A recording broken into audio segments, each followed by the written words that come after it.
There are stories from the Middle Ages that were never written down, not because they were forgotten, but because remembering them was dangerous.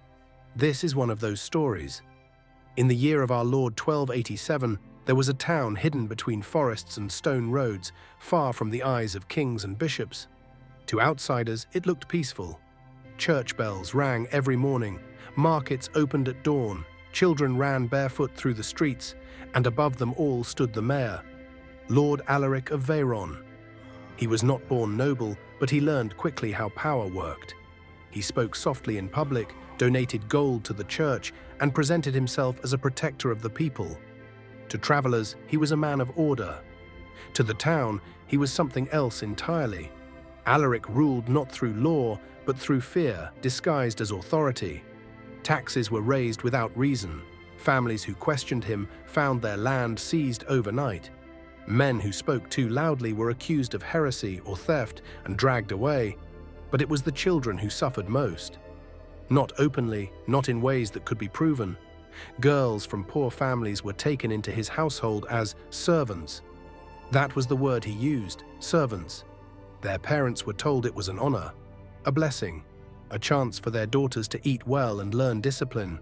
Refusal was not an option. Refusal meant punishment.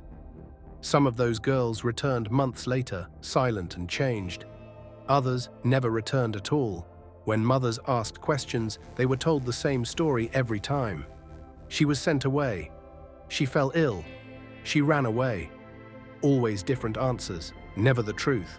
The priest knew, the guards knew, the scribes knew, but no one spoke, because Alaric controlled the records.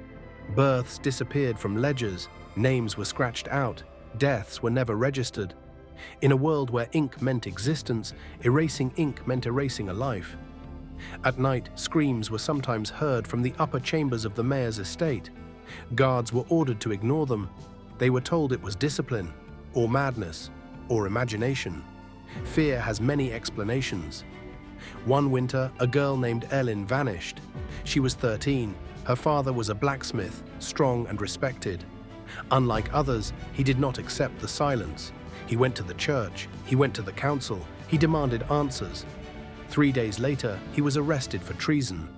His crime: spreading lies against a man of God. He was executed in the town square.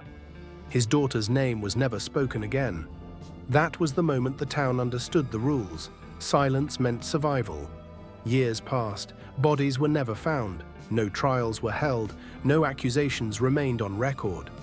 To history, Lord Alaric was a successful administrator, but power always leaves traces. In 1312, a new king rose to the throne. Inspectors were sent across the realm to audit local rulers. When they arrived in the town, Alaric welcomed them with feasts and gifts. But one inspector noticed something strange. The numbers didn't match. Too few births, too many disappearances. Entire families erased from tax rolls. He began asking questions. Within a week, the inspector fell ill and died suddenly. The case was closed. Officially, Lord Alaric ruled until his natural death, surrounded by honor. His estate was passed down, his name carved in stone. But among the people, another story survived. They said his chambers were haunted, that at night whispers echoed through the halls, that children's footsteps could be heard where no one walked. They said the earth near his estate never grew crops again. And they said this quietly, behind closed doors, generation after generation. Because some crimes are not unsolved due to lack of evidence. They remain unsolved because the truth would expose too many powerful men. Because justice would tear down thrones. Because history is written by those who survive, not by those who disappear. This was not the story of one cruel man. It was the story of a system that protected him. And if you think this only happened in the Middle Ages, then you haven't been paying attention.